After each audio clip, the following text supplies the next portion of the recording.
Bom, pessoal, bom dia, né? Que todos sejam todos bem-vindos a mais uma aula de literatura, tá certo?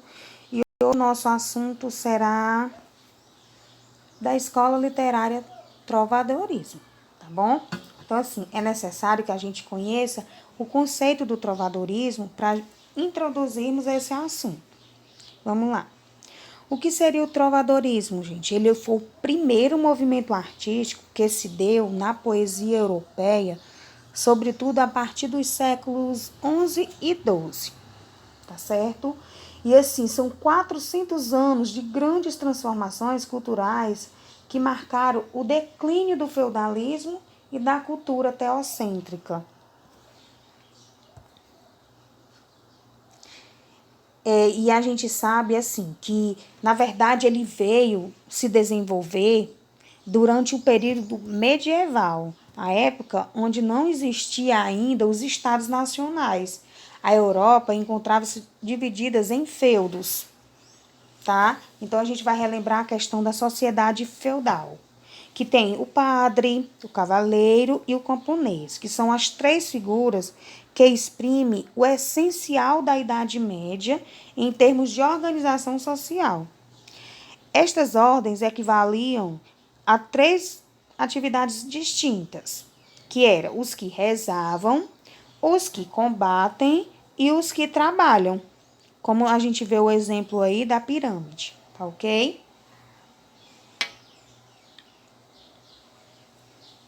Bom, quem seria o clero, né? Eles eram formados pelos sacerdotes. O clero era a camada mais importante.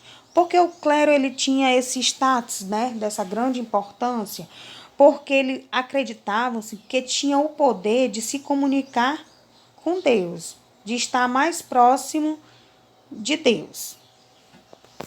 Tá certo? Já os guerreiros eram os nobres proprietários de terra, gente, que combatiam, né, nesse período assim, principalmente com os árabes. Entre eles era comum a vassalagem, que se refletiam as cantigas trovadorescas, tá certo? E os trabalhadores eram responsáveis pelo cultivo da terra. Os servos submetiam-se à exploração de seu senhor, em troca de proteção em tempos difíceis. Aí, assim, falando um pouquinho do contexto histórico, a gente vem citar alguns pontos, né? Que é o teocentrismo, o poder espiritual e cultural da igreja, o cristianismo, cruzadas rumo ao Oriente e o monopólio clerical. Então, assim, vamos destacar uma das características bem importantes nesse período do trovadorismo, são justamente essa questão do teocentrismo, ok?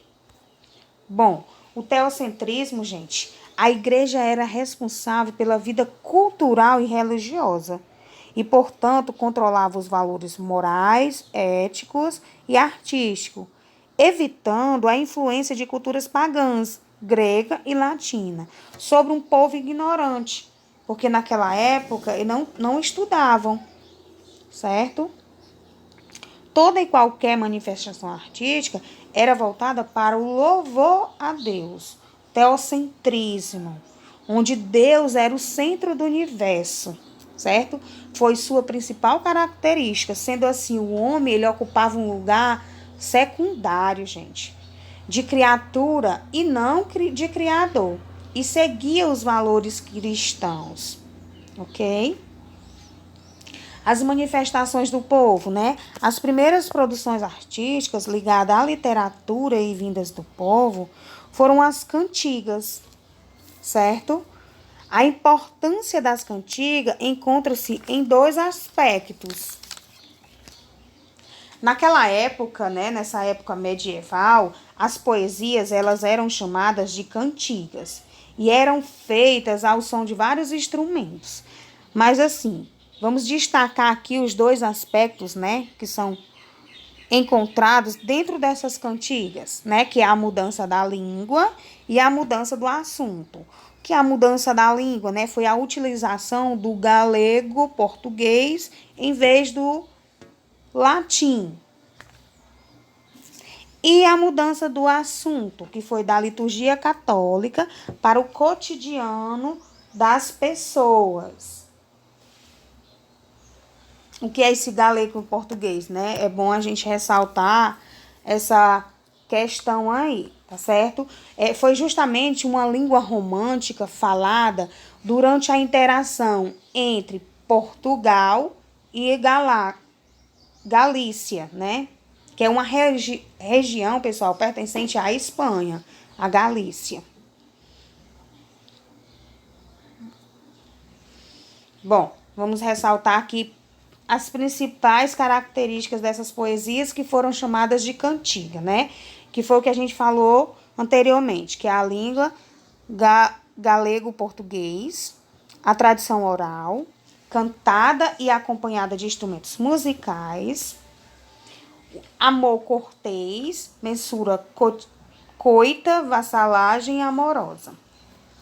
Bom, gente, nas cantigas, principalmente as cantigas de amor, esse sentimento respeitoso dirigido à dama, inacessível, indiferente superior, que causa coito, entre aspas. O que seria isso no eu lírico, pessoal?